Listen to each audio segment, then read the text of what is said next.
remember the days we saw purple haze. 1 and 1 and 1 is 3. Hey, hey, baby, what you do to me?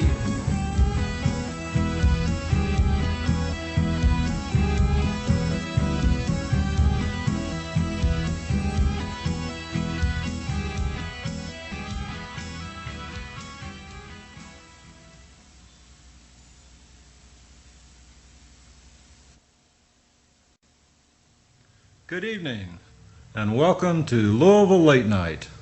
This evening, we're honored to have with us a renowned physician, a courageous physician, Dr. Clark Brittain from Bloomington, who Dr. Brittain is among other things, is a OBGYN physician and professor at Indiana University, and has a private practice in Bloomington, and has worked for years as a obstetrician and a family practice doctor also.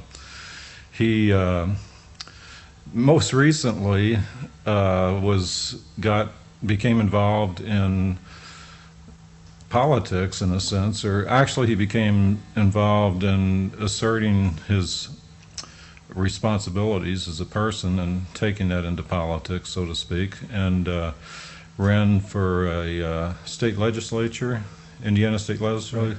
Is that Area 61? Yes. Area 61. And did very well. Was not quite elected, but got 25% of the vote on the Libertarian ticket. And I think that was the biggest vote that an independent got in the election last fall. And Dr. Brittain has many honors. He's been named a Humanitarian Physician of the Year by the local Council of Women. He's active in the community and in a myriad number of ways.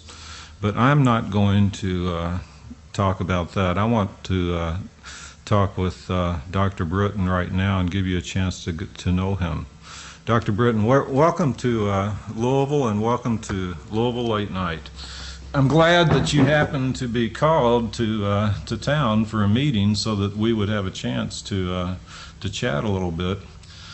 And I know that was kind of a rushed, brief synopsis of your history, but let's go back a little bit just about you for a minute before we talk about some issues. Now, did you went to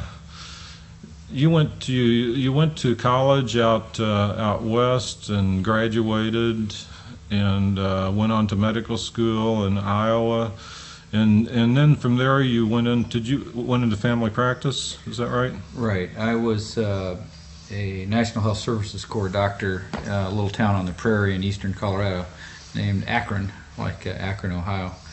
And I practiced there for just about 10 years. And then I went into the U.S. Army and did a residency in obstetrics and gynecology at El Paso, Texas. And served for 3 years in the Republic of Panama after that, and then for about a year and a half in San Antonio, Texas, and then moved to Bloomington with my family, where I've been since the fall of '98, where I practice gynecology in Bloomington. And your wife is an obstetrician also? She's a family doctor, and we share an office. Oh, okay. Mm-hmm. And you have 4 kids? Right. We have 2 older children, and we adopted 2 boys when we were in Panama. And how did you get involved in the Libertarian Party, may I ask? I did a lot of reading both as a youth and through my younger adult years, and continue to do so. I probably read between 5 and 8 books a week, and got interested in individual liberty and responsibility. And in fact, when I was a kid, I got interested in Ayn Rand's writings, read The Fountainhead and most of the other things that she wrote, and recognized some of the things that she was writing were pretty important. When I was in undergraduate school, I joined an objectivist club, and so at heart I've been a libertarian long before even the Libertarian Party was founded. But I didn't really realize that there was a Libertarian Party that I could actually participate in and vote for and that sort of thing till I was quite a bit older.